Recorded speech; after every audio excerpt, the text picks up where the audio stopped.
about that role? And do you think your well-known opposition to foreign wars generally was a factor that made you a key player in this? Well, I appreciate Carolyn saying that. I mean, my key role was I sat on the phone a lot. I answered a lot of phone calls. I made a lot of phone calls. And again, I'm happy about where we are.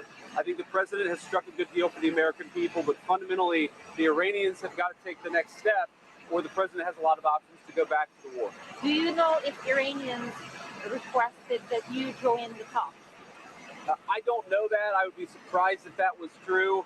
But, I wanted to be involved because I thought I could make a difference. And obviously, I think the people really on the ground doing the day-to-day negotiating have been Steve and Jared. They've done a great job. But we're going to keep on working this as a team, as we always have. Pete's been very helpful with the various military elements of this. Marco's obviously been extremely involved. We work as a team. We work effectively. And, I've been on the phone a lot the past couple of days, but we're glad to be where we are.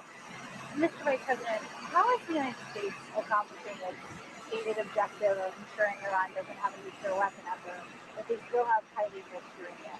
And what's the plan to get the uranium? Well, look, I mean, this is one of the things that's going to be one of the main subjects of negotiation is that we want Iran to not be able to make a nuclear weapon. We want the nuclear fuel, which is something the president has made very clear. And there's, again, the way to think about this is the United States has certain demands and certain things that we want. The Iranians have things they can get out of the negotiation. The more that they're willing to give us, I think the more they're going to get things out of this negotiation. The president's talked about sanctions relief. The president's talked about economic partnerships and things like that. That's not going to happen unless the Iranians make a firm commitment to stop anything close to the development of a nuclear weapon. And frankly, the president has all the cards here. We've got a lot of leverage. We've got a lot of things that we can do. But right now, I think we're in a good spot. Is the threat to white Iranian civilization option still on the table? Is it fair to keep 90 million Iranians under that threat for the actions of their leaders? Well, look, the leadership is really to blame for the condition of the country in Iran. The president of the United States has made very clear that the United States has a lot of leverage here. We have economic leverage. We've got military leverage. What he's trying to do is make sure the American people are safe and strike a deal that's good for the American people. I encourage the Iranians to come to the table seriously. We've seen some signs that they're going to do that. We've seen some signs of bravado.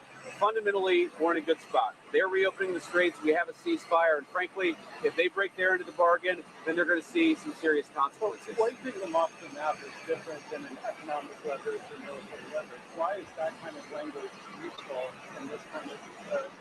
Well, again, the President of the United States is saying that unless the Iranians do the right thing, he is going to have some serious consequences for the regime. We obviously don't want the people of Iran to suffer, but we have a lot of leverage the President of the United States could use, and it's why I think it's so important for the Iranians to be negotiators in good faith. Okay, X has been abuzz the last couple of days with a Free Press story saying that senior Pentagon officials in January, including Bridge Colby, brought Cardinal Pierre into the Pentagon.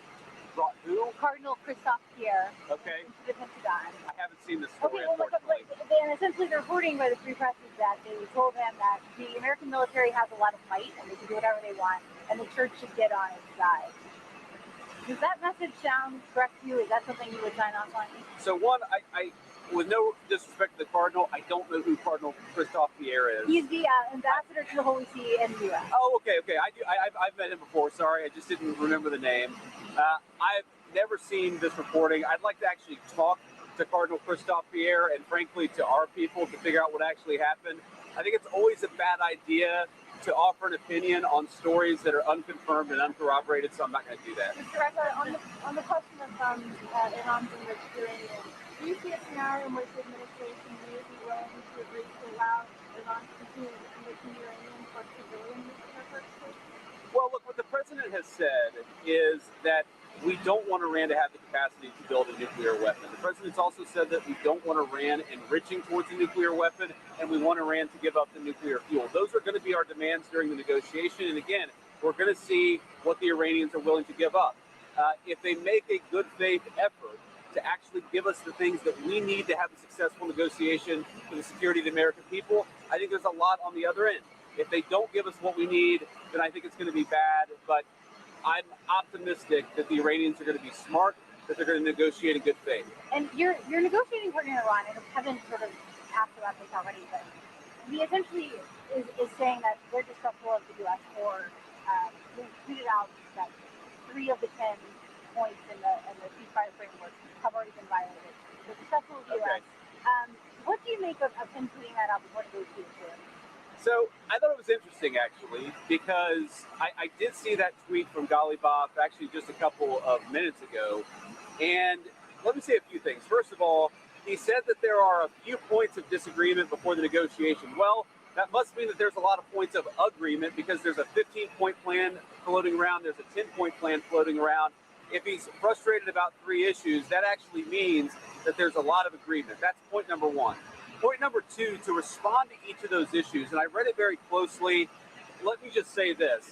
I actually wonder how good he is at understanding English, because there are things that he said that frankly didn't make sense in the context of the negotiations that we've had. But to address the 3 points, first of all, he talked about an attack that had allegedly happened on Iran and how that was a violation of the ceasefire. Ceasefires are always messy. An hour after the president announced the ceasefire, the Iranians launched a bunch of missiles. Then the Israelis responded. Then some of the Gulf Arab states responded. This is the nature of a ceasefire. No ceasefire ever goes without a little bit of choppiness. What we have been very clear about is that we want to stop the bombing. We want our allies to stop the bombing, and we want the Iranians to do the same thing. We're seeing evidence that things are going in the right direction, but it's going to take a little time. The second thing Galibaf said, which again I found fascinating, is he said, we refuse to give up the right to enrichment. And I thought to myself, you know what? My wife has the right to skydive, but she doesn't jump out of an airplane because she and I have an agreement that she's not going to do that because I don't want my wife jumping out of an airplane. We don't really concern ourselves with what they claim they have the right to do. We concern ourselves with what they actually do. And I think the president's been very clear on the enrichment question. Our position on that has not changed. I think the third thing that he said was Lebanon. Okay, and again, I actually think that is a reasonable misunderstanding, but neither us nor the Israelis said that was going to be part of the ceasefire. Again, we're working with people to try to get through some of these things, but it's really fundamentally, we're on the right track. We got a lot more to do. We got a lot more that the Iranians are going to have to accept as part of this negotiation, but I think we've got a strong hand and we're going to play it well. Do you have Thank any you all. concerns Have a safe that trip back. the talks won't happen? There we are, Vice President J.D. Vance with his thought on the